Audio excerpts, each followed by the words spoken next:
Ron, this is dispatch.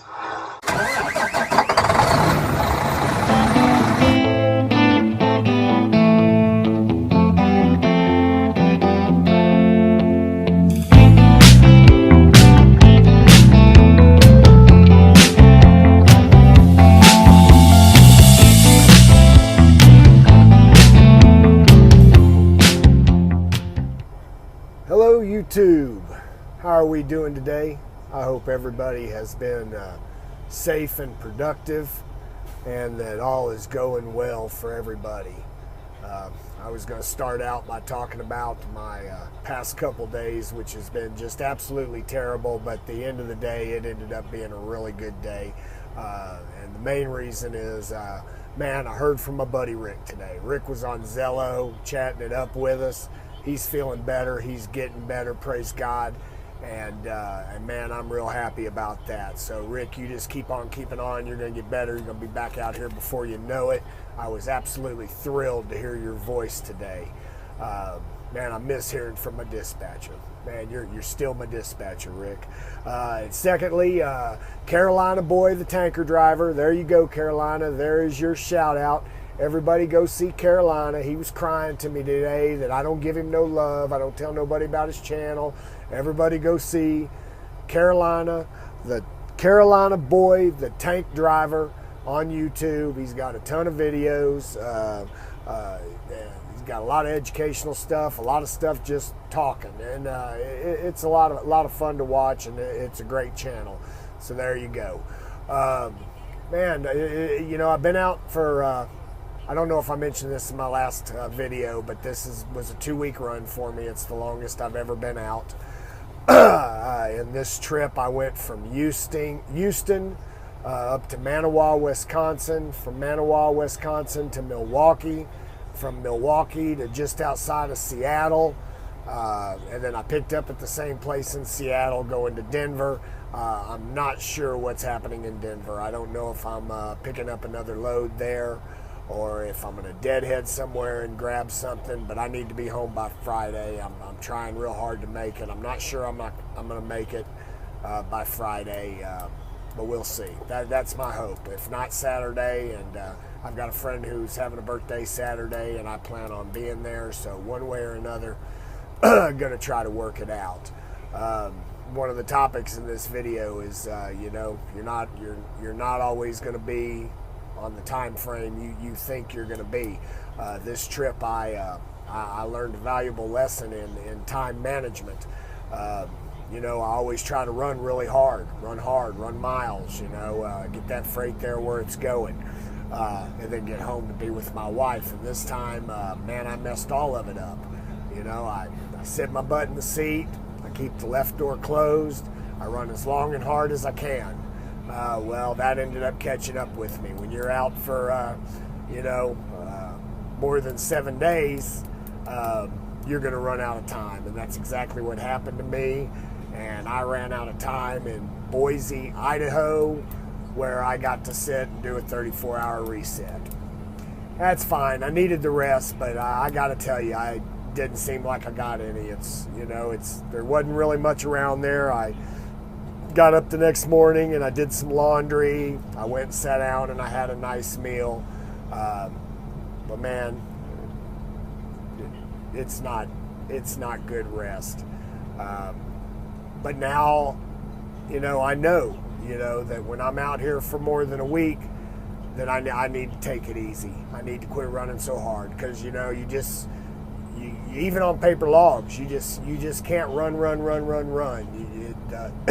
Your time is gonna run out, and then you're gonna have to stop, and there you are, stuck away from home with no time.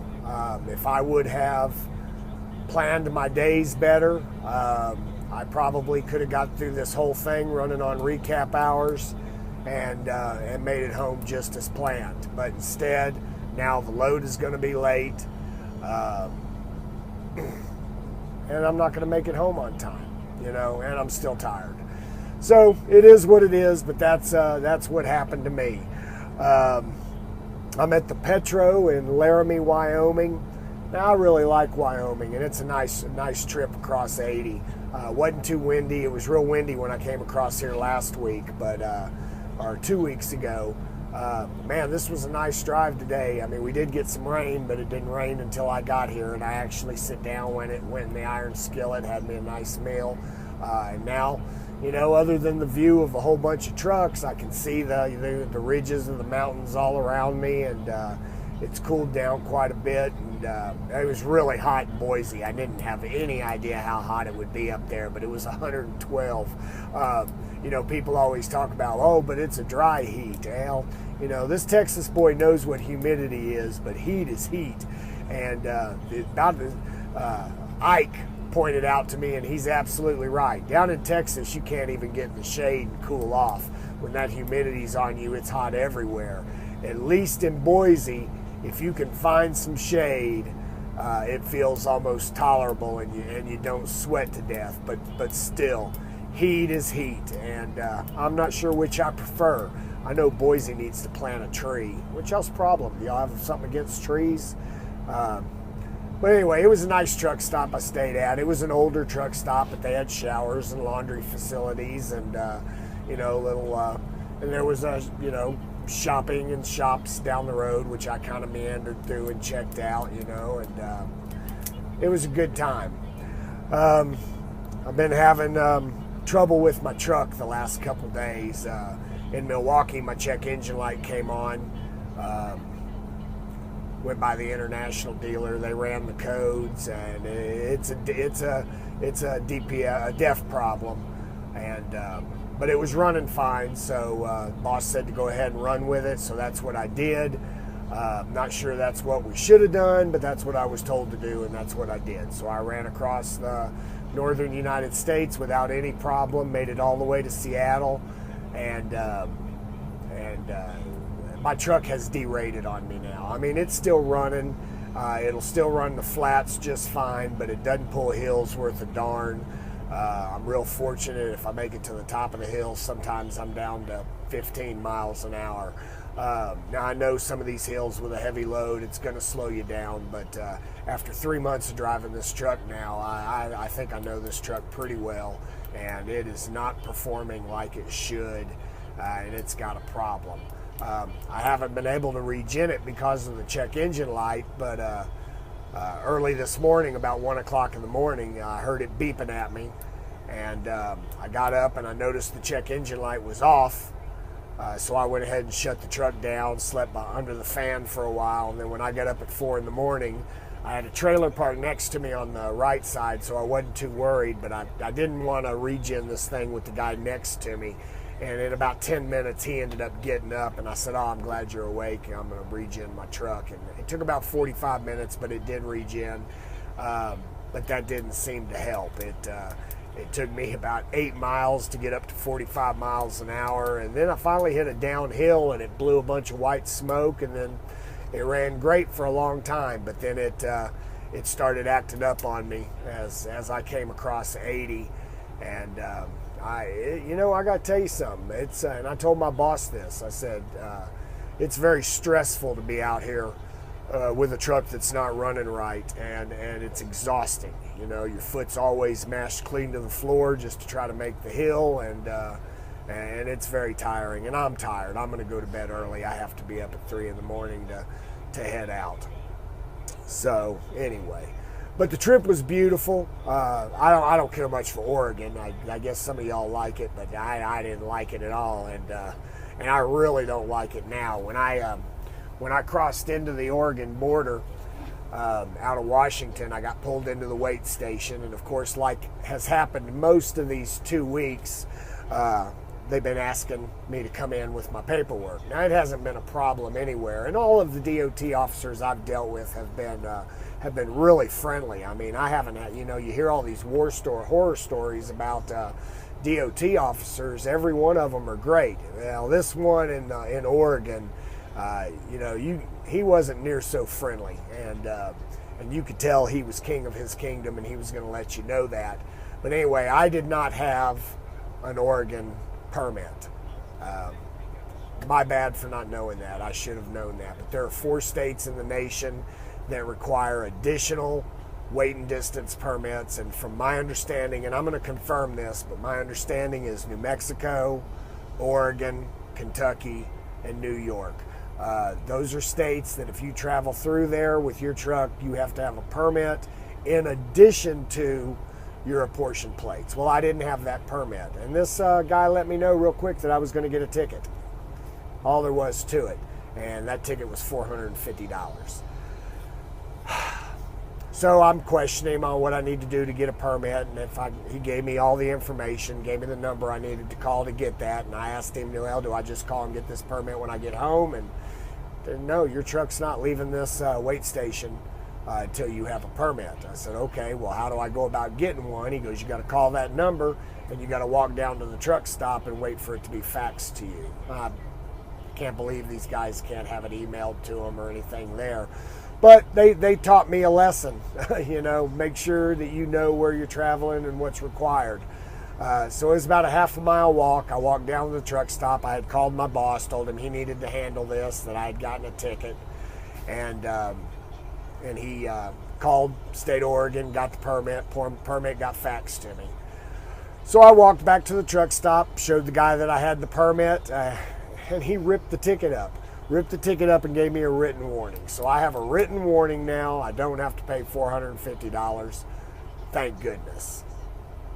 Still ran into fuel issues pretty much this whole trip. I've been nickeled and dimed on fuel. Problems with the ComData card, not giving me enough. I've had to be Western Unioned money several times. I've run this fuel gauge all the way to the pin. That's been very stressful too. Watching that needle drop, knowing that there's no money on that ComData and wondering if you're going to make it to the next spot to get some money Western Union to you, which is what I've done pretty much this whole trip, stopping at Flying J's and Petro.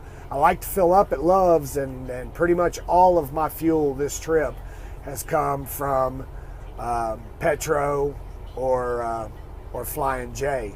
And simple reason is that Love's doesn't have a Western Union. I've called every Love's that's been in the area to see. None of them have. So Love's, you missed out on business because of that. And I wasn't able to fill up. So anyway, but that's all right. I was able to earn some showers, which I normally don't have showers for Flying J or Petro or TA or any of them. And now, since I was stopping at those facilities to get money, I have now earned showers, so I don't have to be quite so picky on where I stay, and we'll see where I fuel in the future.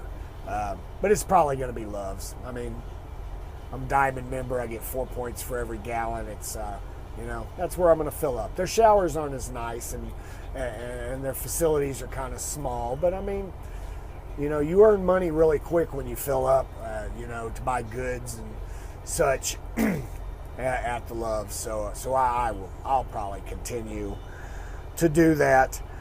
Gotta get up at 3 a.m, drop this load in Denver again. I'm not sure what I'm picking up or where I'm going from there, but I need to work my way home, and we're gonna most certainly try to do that. And then I've told my boss that I am not going OTR in this truck until it gets in the shop. I've been trying to get it in the shop for over 3 weeks now, and we keep pushing it. One more run. Well, I'm not doing it anymore. I told him on the phone yesterday, and I told him today, this truck needs to go in the shop as soon as I get back. It needs a tire that sits there and goes whop, whop, whop, whop, whop down the road. I guess whoever had it before me, it had a slow leak in it, and it wasn't discovered until I got the truck. Well, in the meantime, it had started cupping, and once that starts, there's just no stopping it. And now that tire's just in really bad shape. I've even had people holler at me on the CB saying that my tire's flat. It's not flat, but apparently it looks flat when it's going down the road. It's got a clutch issue. This thing has had a clutch issue for several weeks. I get a clutch alarm on it just for the most basic of backups. I'll go to put this thing in reverse to back up to a dock, and if I'm not very quick and very smooth, this thing overheats. So there's a problem with the clutch, and then this DEF system. Man, what a retarded thing to put on a truck. it's not helping a thing. It's causing nothing but problems, costing nothing but money. But yeah, that needs to be worked on. So of course, with me running out of time and with all the problems that this thing's been having, yesterday I was only able to do 495 miles before I had to shut down.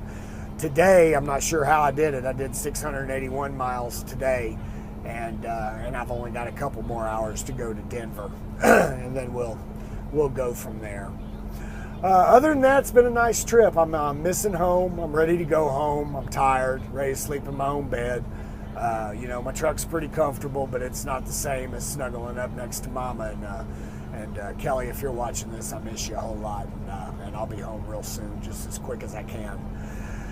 So anyway, if anybody has any questions, comments, concerns, feel free to leave them in the bottom.